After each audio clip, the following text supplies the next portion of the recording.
নমস্কার বন্ধুরা, আবারও আমি চলে এলাম পকোড়া রেসিপি নিয়ে। তার জন্য এখানে আমি একটা বড় সাইজের বাঁধাকপি নিয়েছি।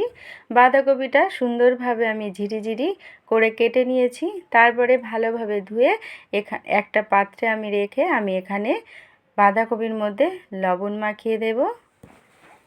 তো লবণটা মাখিয়ে রাখলে বাঁধাকপির মধ্যে অনেকটা জল বেরিয়ে যায়। তো আমি সুন্দরভাবে লবণটা বাঁধাকপির মধ্যে মাখিয়ে আমি এখন 20 থেকে 25 মিনিটের জন্য এটাকে আমি ঢেকে রেখে দেব। তো 25 মিনিট পরে আমি এখন খুলেছি, দেখছো কতটা বাঁধাকপিটা কমে গেছে, যেহেতু আমি লবণ মাখিয়ে রেখেছিলাম। এখন বাঁধাকপির মধ্যে দিয়ে আমি চিপে চিপে, দেখছো কতটা জল বেরিয়ে গেছে বাঁধাকপির মধ্যে দিয়ে। তো ভালোভাবে আমি এখন চিপে চিপে বাঁধাকপিগুলো অন্য একটা পাত্রে রেখে দেব। তো এভাবে সব বাঁধাকপি থেকে আমি জলটা বের করে নেব। তো কতটা জল বেরিয়েছে দেখো, যেহেতু আমি এখানে লবণ মাখিয়ে রেখেছিলাম। তো আমি এখন একটা পাত্রে রেখে উপকরণগুলো দিয়ে দেব ও মশলা। এখানে আমি 3টে বড় সাইজের পেঁয়াজ দিয়ে দিয়েছি, আর দেব এখানে আমি কিছুটা কাঁচা লঙ্কা। আমি এটা ঝাল ঝাল করব, তার জন্য আমি লঙ্কাটা বেশি দিয়েছি, তোমাদের প্রয়োজন মতো তোমরা লঙ্কা দিয়ে দিও। তারপরে এখানে আমি দিয়ে দিয়েছি ম্যাগি মশলা, আর দিয়ে দিয়েছি চাট মশলা, জিরে ধনে তেজপাতা আমি হালকা ভেজে গুঁড়ো করেছিলাম সেটাও দিয়ে দিয়েছি, আর দিয়েছি এখানে আমি ধনিয়া গুঁড়ো। তারপরে আমি কিছুটা, যেহেতু আমি এটা ঝাল ঝাল করব, চিলি ফ্লেক্স দিয়ে দেবো 1 চামচ। তারপরে আমি এখানে 2টো ডিমও দেবো। এই ডিমটা দেওয়ার জন্য পকোড়াগুলো অসাধারণ টেস্ট হয়। তো 2টো ডিম আমি এখানে দিয়ে দিয়েছি, আর দিয়ে দেবো এখানে ব্রেড, কিছুটা ব্রেড দিয়ে দিয়েছি। এটা আমি ঘরে বানিয়েছি, ব্রেডটা আমি সেকে গুঁড়ো করেছিলাম। এখানে একটা বড় সাইজে বাঁধাকপির জন্য আমি এখানে 150 বেসন ও 100 আমি কর্নফ্লাওয়ার দিয়ে দিলাম।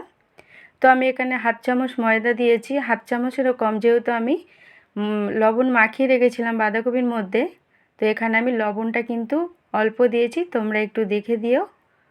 তো আমার সব উপকরণ প্রায় হয়ে গেছে। এখন আমি 1 চামচ লাস্টে গোলমরিচের গুঁড়ো মাখিয়ে আমি এখন পকোড়াগুলো সুন্দরভাবে ভেজে নেব। তার জন্য আমি কড়াই বসিয়েছি, কড়াইয়ের মধ্যে তেল দিয়ে, তেলটা কিন্তু ভালোভাবে গরম হয়ে গেলে আমি মিডিয়াম আঁচে পকোড়াগুলো সুন্দর করে ভেজে নেব। তো এখানে পকোড়াগুলো আমি ছোট ছোট সাইজের করে নিচ্ছি, তোমরা চাইলে বড় করেও বানাতে পারো পকোড়াগুলো। সব পকোড়া দেওয়ার পরে কিন্তু আমি একবার উল্টে আঁচটা কিন্তু আমি কমিয়ে পুরো পকোড়াটা আমি ভেজে নেব, তাহলে মুচমুচে হবে, পুড়ে যাবে না, ভিতরটাও সুন্দর হবে ভাজাটা। তোমরা আওয়াজটা শুনলেই বুঝতে পারবে পকোড়াগুলো কত সুন্দর ক্রাঞ্চি হয়েছে। তো উল্টে পাল্টে ভাজা হয়ে গেছে। এখন আমি পকোড়াগুলো তুলে নেব তেলটা ঝরিয়ে। তোমরা আওয়াজটা শোনো কত সুন্দর ক্রাঞ্চি।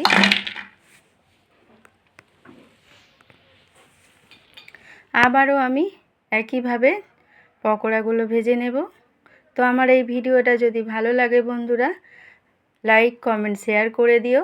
ফেসবুকের বন্ধুরা ভিডিওটাকে ফলো করে রেখো আমার পেজটাকে, আর ইউটিউবের বন্ধুরা লাইক ও সাবস্ক্রাইব করে রেখো, তাহলে নতুন নতুন ভিডিও তোমাদের সামনে চলে আসবে।